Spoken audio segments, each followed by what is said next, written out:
human/animal chimera with over 95% human DNA. Possibly some kind of bioweapon engineered in secret underground labs, being field tested.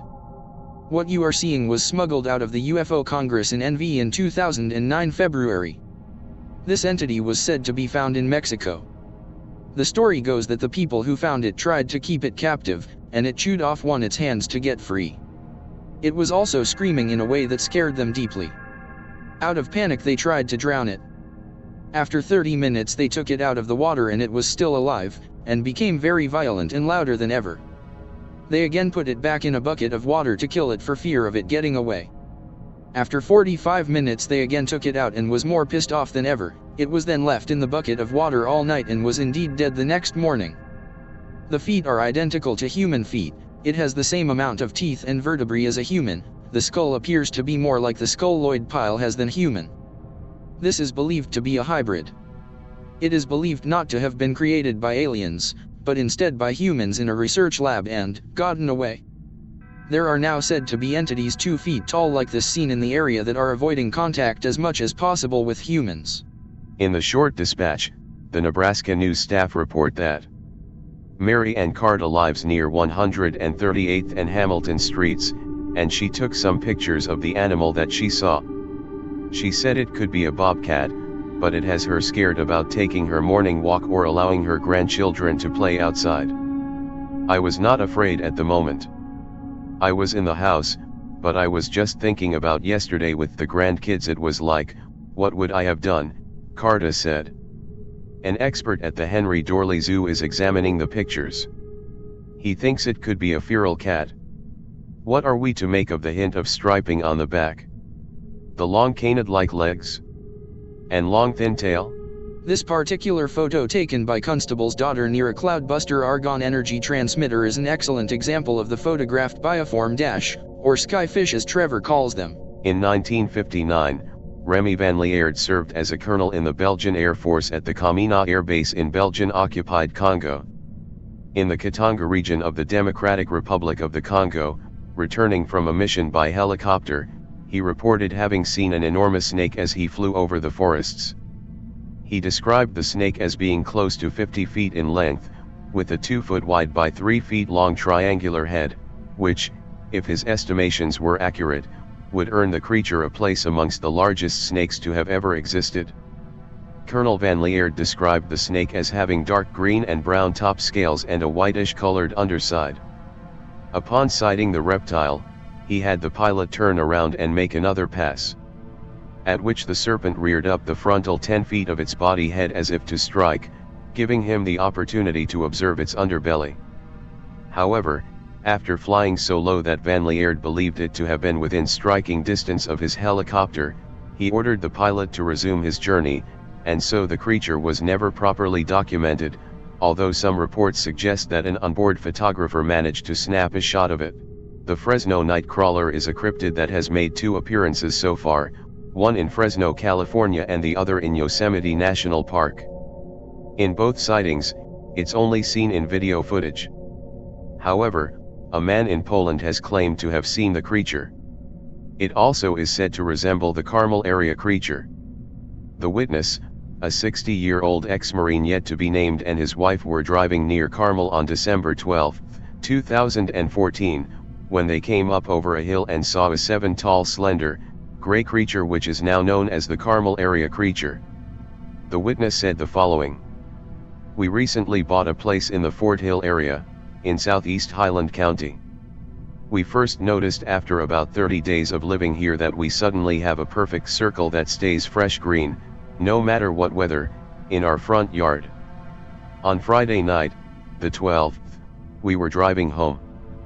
After turning on Carmel Road, which leads to our road, we went around the curve by the Carmel Church and then up a small incline, and approximately 10 feet over the incline and in front of our truck, the alien ran across the road and into the woods. There have been many possible sightings of the nightcrawler in the form of the Carmel area creature, a thin, armless, pale white humanoid creature seen in Ohio. The creature has also been spotted in Yosemite, where footage was again taken from what appears to be another security camera. This time there are 2 creatures, one being very small, less than 0.5 meters, and the feet of the creatures can be clearly seen, as well as what appears to be some sort of webbing connected from the knees to the upper body on at least West Virginia, and much of the Appalachians, are home to legendary, strange felines. Stories of the Wampus cat, an evil creature that is part cougar and part woman, are a part of mountain folklore, especially in the southern Appalachians. The evil Wampus preys on livestock and even humans when the opportunity presents itself. The cat has hideous fangs, it can walk upright, and it lets out a piercing scream. The Wampus cat's roots can be traced to Cherokee folklore. The Cherokee inhabited much of the southern Appalachians before being displaced as a result of the Indian Removal Act of 1830. Legends hold that a woman, dressed in the skin of a cougar, spied on a group of men. She was discovered. As punishment, the medicine man fused the skin to hers, forcing her to wear the coat forever. She became the Wampus cat. In 2008, the Thylacine Awareness Group of Australia captured what seems to be a Tasmanian tiger on videotape. The animal was thought to have gone extinct in the 1930s. In the Great Plains of the American West, from at least Montana to Nebraska, there have been reports of an animal that seems to be a hyena. With a sloping back and hyena-like features, this beast was known to the Laue Indians as the Shunka Warakin. Similar creatures with different names were reported from the lands of other tribes. The animal was generally described as having dark fur, often black and sometimes red. The shaggy areas were distributed in a different way than on wolves. White settlers also thought they had seen this creature, and some were even mounted as trophies. Although the present whereabouts of these trophies is now unknown, one famous trophy had a picture taken of it. Although it might have been a strange-looking wolf mounted by an incompetent taxidermist, only DNA testing could settle the question. The legendary Mexican onza. Onza supposedly took away and ate the children of the people living in the mountains, and it's said that they can be up to 10 feet long. Legends from when the Spaniards came to Mexico and Central America say that the onza was treated like a devil because they killed humans like it was nothing, sometimes completely disemboweling them. In the late 80s, 2 American hunters and a Mexican guide shot down an animal on the mountain Sinaloa, Mexico that resembled the description of the onza: big, long slender body and lanky legs with spots. They took the body to Texas, where the experts said it was either an abhorrent cougar or a cougar/jaguar hybrid. The GG bird is a strange bird reported to live in North America. It was described by the soldiers of World War II who were positioned in Alaska. Although never seen, the bird could be heard making a strange noise as it flew by. It made the sound GG scold, hence the name GG bird. How about everyone's favorite Goatman? Located in Denton, Texas, Old Alton Bridge is also known as Goatman's Bridge, which, fun fact, isn't named because the creature is said to reside there, but because he lives in the surrounding area. Here's a little excerpt from Wikipedia. Alternatively, legend tells of a black goat farmer who moved his family to a residence just north of the bridge. A few years later, Oscar Washburn was known as a dependable and honest businessman, and North Texans endearingly began to call him the Goatman. But the success of a black man was still unwelcome to many, and Klansmen in the local government turned to violence after he displayed a sign on Alton Bridge: "This way to the Goatmans." In August 1938, Klansmen crossed the bridge and kidnapped Washburn from his family. They hung a noose on Old Alton Bridge and, after securing it around his neck, threw him over the side. When they looked down to see if he had died, the noose was empty. In a panic, they returned to his family home and slaughtered his wife and children. Locals warn that if you cross the bridge at night without headlights, you will be met on the other side by the Goatman. Ghostly figures and strange lights are said to appear in the surrounding woods, as well as reports of visitors being touched, grabbed, and having rocks thrown at them. This legend results in the area around Old Alton Bridge being popular among paranormal investigators. Oh, and there's also the skunk ape. Basically a Bigfoot that smells like shit. Some sightings reported in the Daily Sun. November, 1977. Reverend S. L. Whatley, pastor of the Fort McCoy Baptist Church, aged 67, was in the Ocala National Forest one day. He recalls his encounter. It was standing upright, in the middle of some palmetto bushes. That sapsucker was at least 7.5, maybe 8 feet tall. It had dark, lighter than black hair on its head and chest, not much on its arms, and none on its face. It had kind of a flat face, a flat nose, its eyes were sunk in its sockets. Whatley said he quickly went back to his truck to get an axe because me and that creature was going to mix it up, but by the time he returned from the truck the creature had disappeared. He made sure to add that he hasn't had a drink in 40 years. Also, in 1986, a man camping near Astor reported that at 3 a.m. he smelled something similar to a skunk, and sighted a large creature walking on 2 legs. In the morning, he found his coolers ransacked. In 1974, a man camping in the same area sighted a large bipedal creature at about 10 p.m. In 1996 a woman and her father were driving down a road in the forest when they sighted a hairy bipedal creature about 5 to 6 feet tall. The shore laddie, also known as the furulali or beach walker, is a ram-sized creature found along the coasts of the West Fjords of Iceland. The furulali has brownish-gray fur from which muscles and barnacles grow, a feature which lends it a distinctive scrape or jingle when it walks. Thus, an unwary traveler may be alerted to the presence of one of these beasts. The shore laddie has been reported as having both webbed feet and hooves, although which version is the most accurate is up for debate. People say that the shore laddie eats pregnant human women. The shore laddie is the most commonly sighted cryptid in Iceland. The creature is most commonly seen during sheep breeding season and is commonly accused of impregnating ewes and creating deformed lambs. Shore laddies have been sighted since the 1700s. According to witnesses, the Nahanni Valley is home to an enormous, solitary, wolf-like creature eerily reminiscent of a monster of Inuit myth.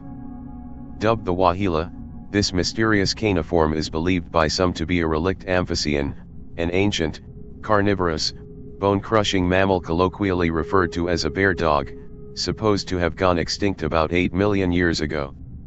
Others maintain the Waheela's physical description corresponds more closely with that of the dire wolf, a prehistoric relative of the modern-day timber wolf. Whatever the case, some considered the Waheela to be a likely suspect in the Nahanni's many mysterious deaths and disappearances. I'm from Florida. One of the most acclaimed urban legend is that of Gatorman. Once every summer solstice, arises the vicious Gatorman. Unlike regular Florida alligators, Gatorman is noted to be able to crawl around at a chilling 25 miles per hour. Due to its opposable thumbs it has the capability of climbing most surfaces. The beast is said to be the devil incarnate. The demon of the swamps if you will. Many fishermen and wildlife officials located in the Everglades have all submitted reports of a large human-like reptilian creature, and found trails of dead animal carcasses in its wake. It seems to stick around for an entire night feeding until its large appetite is sated. In 2004, authorities discovered a nest of human remains after a call from an airboat tour driver, after smelling the rotting remains. Investigators say that the bodies were chewed apart by something with sharp teeth and vigor. Unlike anything we've seen before, Miami-Dade County wildlife officials told reporters, if a gator were to attack someone, they wouldn't hesitate to feed until all that's left is bone. In this case, we find that entire limbs are missing and even cut in half, indicating unusual behavior. The Tsuchinoko is a snake-like cryptid from Japan. In Japan, its name, meaning dirt child. They are reported to be between 30 and 80 centimeters long. The name Tsuchinoko is used in western Japan, however it is known as bakihebai in northeastern Japan. The Tsuchinoko has a thin head and tail, and a wide girth in between. It reportedly has fangs and venom, similar to some snakes. Some accounts also describe the Tsuchinoko as being able to jump up to a meter in distance followed immediately by a second jump while still in the air. It is also referenced in the Kojiki, the oldest book about the history of Japan. Toronto Tunnel Monster. Legends of hairy, child-sized humanoids that live in the waterways of Ontario stretch deep into the history of the Algonquian tribes. When the city of Toronto was built over numerous streams and rivers, they think these water spirits, the Memegwisi, may have become hidden beneath the city as well. Those streams and rivers still exist, running through the sewers and culverts under Toronto. Although the Memegwisi were known to be easygoing creatures, when offended, they would steal objects from the tribe or send canoes adrift. And what would be more offensive than being buried? In 1978, a Toronto man reported an encounter with one of these creatures, per the March 25, 1979 Toronto Sun.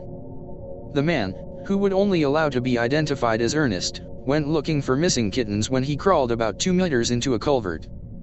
"I saw a living nightmare that I'll never forget," he told the Sun.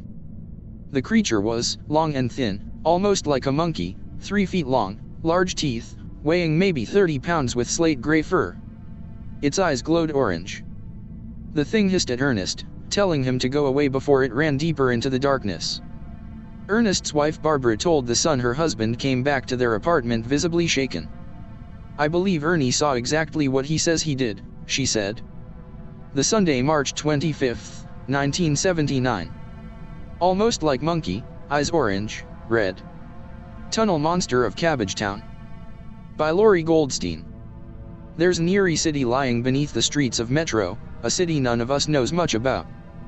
Ernest has been a visitor to that silent world of sewers, drainage pipes, and the ruins under old houses, and the memory of what he saw there will haunt him for the rest of his life.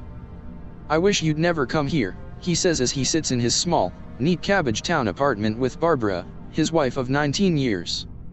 "If I tell you what I saw, people will think I was drunk or crazy, they'll never believe me."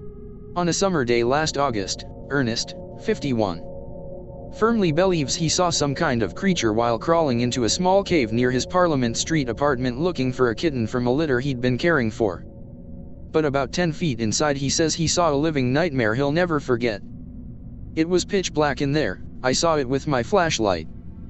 The eyes were orange and red, slanted, it was long and thin, almost like a monkey, 3 feet long, large teeth, weighing maybe 30 pounds with slate, gray fur." Ernest speaks reluctantly of what happened next. He is convinced the thing spoke to him. "I'll never forget it," he said. "It said go away, in a hissing voice. Then it took off down a long tunnel off to the side. I got out of there as fast as I could. I was shaking with fear." Ernest didn't come to the Sun with this story. The Sun found him after hearing about his experience from a reliable contact who works with a relative of Ernest's, one of the handful of people to whom he has confided the experience. He would agree to talk about it only if his last name was not revealed. "I'm in the phone book," he said. "I couldn't stand being called by a bunch of cranks." "I believe Ernie saw exactly what he says he did," sobbed Barbara. "He was terrified when he came back to the apartment and he doesn't scare easily. Look. He's been known to have a drink in the past like most people, and to occasionally tie one on, but he's not a drunk and he wasn't drinking at all that day." Checks with friends, relatives, and acquaintances in the neighborhood supported Barbara's evaluation of her husband.